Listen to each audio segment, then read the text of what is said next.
Hey, everybody. Happy Friday, October 24th. David Sikorsky with CCA Maryland. I hope you're doing well today and enjoying this beautiful fall weather. As always, you can find our social media links right below, and scrolling across the bottom, it's asking you to get involved in CCA because we are a grassroots organization with local chapters all throughout the country, but right here in Maryland are the ones we're focused on, and in the great Commonwealth of Virginia. Come on out and get more involved in our organization. We are a fantastic platform for volunteers and leaders like you to do good work to ensure the health and conservation of our marine resources and anglers' access to them. I'm going to share a screen real quick share our website and point to a couple of upcoming events real quick. Of course, here we are in late October. Next week, we have the Annapolis Banquet. And so that is right here, top and center. If you haven't gotten your tickets yet, come on out. The Annapolis chapter has had a fantastic event hosted at the Chesapeake Bay Foundation Merrill Center for a number of years now, more than a decade. And we're excited to get back out there. So come on out, buy your tickets, get your sponsorships. We're almost ready to sell those out. And so that is a week from yesterday. That is October 30th in Annapolis. Also, starting November 1st, we have the Pickerel Championship. As I scroll down a little bit, that is here on our calendar. And you'll notice November 1st also, we have the Madness on the Marshy Hope reef ball building activity connected to the Blue Catfish Tournament, which I think is in its fourth year now. So we've been supporting this with some youth and family fishing activities, arts and crafts. I act as the weighmaster there as folks are incentivized for bringing tons of blue catfish out of the Marshy Hope and out of the Nanticoke system. So come on down, have some fun in Southern Caroline County. There's some food out there and great time, and we'll be building reef balls. And so you can volunteer if you're not going to be doing some fishing, volunteer and sign up here for the reef ball building. All reef ball building is 2 days, so we'll need folks out there for day 2 as well. That's November 1st, November 2nd. And as we move forward, or if you just click on the volunteer opportunities link right here, you'll find other dates moving forward. And so some I want to highlight here are on the Eastern Shores, again, in Greensboro. So we're building in Southern Caroline County, then Northern, November 1st and 2nd in Federalsburg, November 8th and 9th up in Greensboro. And so if you click on this, it'll set you up with all the questions, answer all the questions you have about what is a reef ball build, RSVP below, but what is a reef ball? What am I volunteering to do? Can I bring friends? What should I wear? I have more questions. All the FAQs are right there. RSVP for this event, and you can also RSVP for the others if you can attend. And so I hope to see folks out there over these next couple weekends on the Eastern Shore. And then finally, we'll be at the Waterfowl Festival looking for rec angling support. And because we provide there for the youth fishing rodeo at the Waterfowl Festival, as we've done for a long time, DNR will be stocking trout, and we'll bring cane poles and spin casts and spinning rods and stuff that folks can even take home if you don't have a fishing rod. And so thanks to the fantastic support of our members, we're always happy to send people home with brand new fishing equipment. We're proud to do this in partnership with the Waterfowl Festival, of course, but more importantly, the Elks Lodge. And thank you to Rue Wood for being a leader and helping us continue this great tradition of introducing people to fishing. Folks, we'll have a great little spot to hang out there at Bay Street Ponds. And of course, the Waterfowl Festival is just an amazing place, sprawling throughout Easton, just celebrating so much about the sportsman heritage and Maryland history and Eastern Shore history. So come out and enjoy that event on the 15th and 16th of November.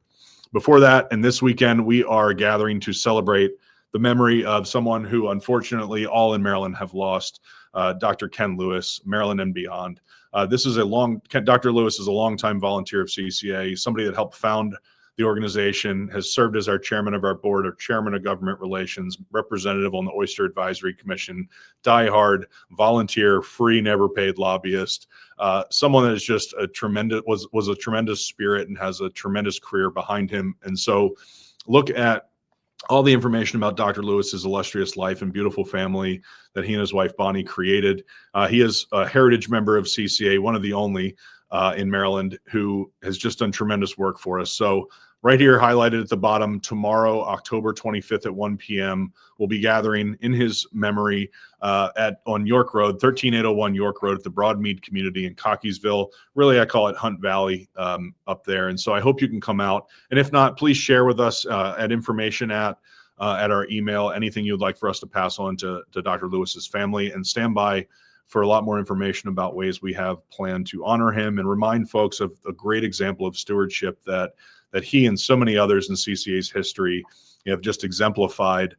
Dr. Lewis has been a tremendous friend and mentor of mine. I've learned so much about the importance of science, the importance of decorum. He was just a top-notch gentleman in so many ways and represented all of us so well. I think it's simply put that we owe Dr. Lewis a lot. And now it's time for many of us to continue to carry the torch forward and be champions of conservation into the future, just like him. So if you can come out tomorrow, I'd love to see everybody and share the stories. And if not, please reach out. We want to hear the stories and share them for folks to understand the great example that people like Ken are and were. And so moving forward, again, back to next week, I'm going to focus on some of the fisheries management stuff we have going on now and close out this update with a lot of information on that. And what I'm scrolling through right now is the Atlantic States Marine Fisheries Commission annual meeting, their agenda. And so I love this website. I say it every video now, and I tell the staff when I see them, I think you can scroll through it and find lots of information and keep clicking until you get what you need. Remember, this is a hub for so much information and so much history of what's happened in managing these important species that the commission manages. There's also a YouTube channel, ASMFC Videos. Check that out, and you'll find a lot of recordings and good information about the past meetings. And so we'll start scrolling. Tuesday, I'm going to fast forward to. There's lots of board meetings that matter. There's no question every single board meeting is going through important stuff. But for rec anglers and for folks in the Mid-Atlantic, I think the number one issue that people are thinking about is menhaden. And so I'm scrolling down to that. Here we are on the agenda, and you can log in, you can go to the webinar and set your alarm clock for 1:15 on Tuesday to show up to this meeting. Sit back and pay attention as John Clark from Delaware takes us into the agenda, where really the most important thing we're getting information on, or the board is getting information on, is the single species assessment update, which then again with it comes an ecological reference point consideration. This fishery is the first of its kind in the country to use ecosystem-based reference points. And so they look at the status of the population of the fish and then have these multiplying factors that consider other fish like striped bass, striped bass, bluefin tuna, whales, ospreys. All these other animals that we know connect with menhaden have a way that you can model and connect them. And so striped bass is the best that connects to menhaden, and therefore it's seen as a key linkage in the ecosystem-based reference point management concept. Striped bass is also a lot like and representative of a number of other species in the science that say, okay, this is sort of a proxy, and we can make assumptions that we need to maintain certain amounts of menhaden for predators like striped bass and many others up and down the coast. And ultimately, what does that spit out in the end? Well, next on the agenda here, set specifications for the fishing years. And so you scroll down a little bit more, you can find the meeting materials and some of the more technical information I'm going to dive into right now. But essentially, setting specifications means you're setting something called a TAC, a total allowable catch. Here it is on the screen, total allowable catch over time. That's what fisheries management's all about. How much have we been taking out of the population? From our interaction with it and various surveys, how can we guess the population level? Then let's update it as we go, and let's forecast the level of catch we think we should take based on what we're seeing happen in the population, whether it's reproduction or it's the population of fish out there in the water. There's lots of different methodologies, but in this situation, we're leaving enough fish in the water to feed striped bass and so many other species. So here's the current catch level. The TAC level. And so that's the ceiling. You can't go above it. That doesn't mean every state has been catching their fish.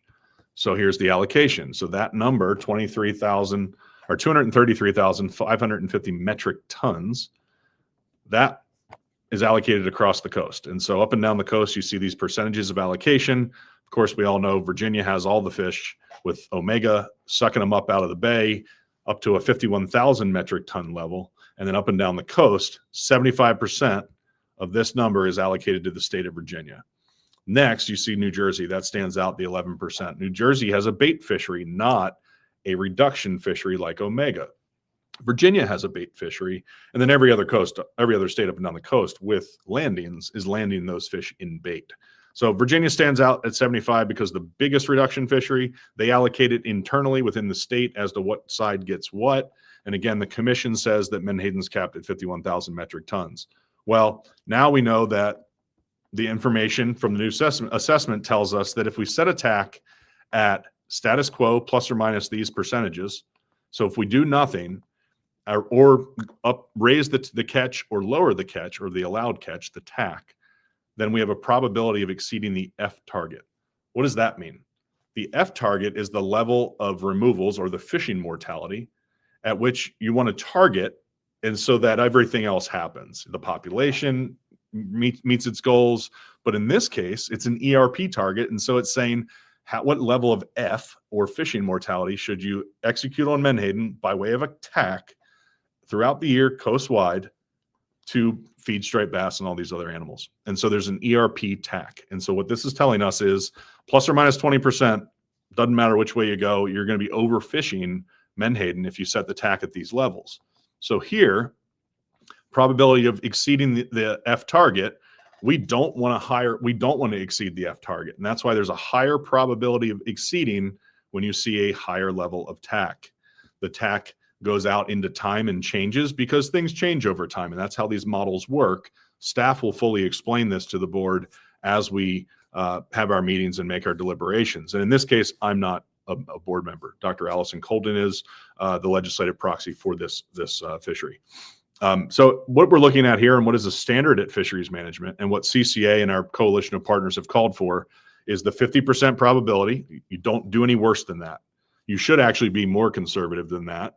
A lot of folks are frustrated by that concept, but it's the bottom line is it's how we do things. And so if you're going to manage to the ERP target, manage for the 50% probability and set your TAC at 108,450. That's what you should do. It's that simple. And then divide it by your allocations, and everybody moves into 26 through 28, catching at that level. That's what the science tells us. And so this also gives you some other percents of risk of going below our fecundity target. I was mentioning a moment ago that we sometimes consider what's the spawning potential of a population. That's typically a component of fisheries management. How many babies can they create based on the adults in the water? And so that's fecundity. And that's a big component of menhaden assessment that, again, if you listen in, you can hear all these details from the technical folks that know this stuff better than me. And that's why I keep telling folks, go to the ASMFC if you want the information that board members are using. And so here it is on their website. And then later in the week, of course, we have the striped bass meeting. That is on Tuesday. Let's see here. I'm sorry, Wednesday. Oh, clicking the wrong buttons here. There it is. Wednesday, all day, is the striped bass meeting. And so Megan Ware from the state of Maine will be the chair and will lead us into the conversation to determine what are the different options here in Addendum 3 for Amendment 7. It is final action.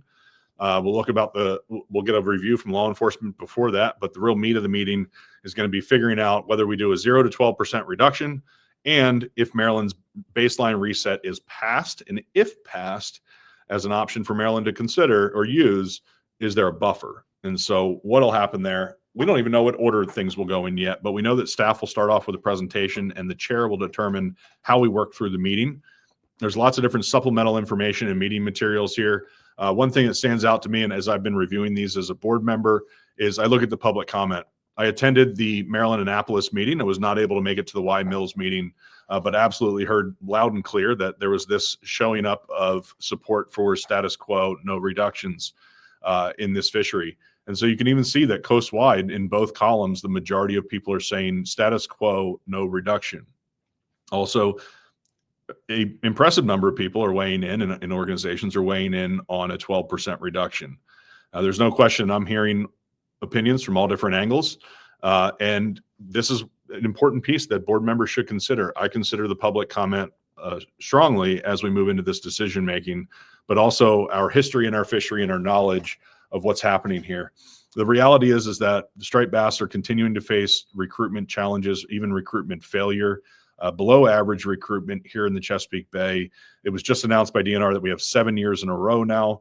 And that means millions of fish have been born, but comparing to the multi-millions of fish we've had other years, there's less right now than what we've observed before.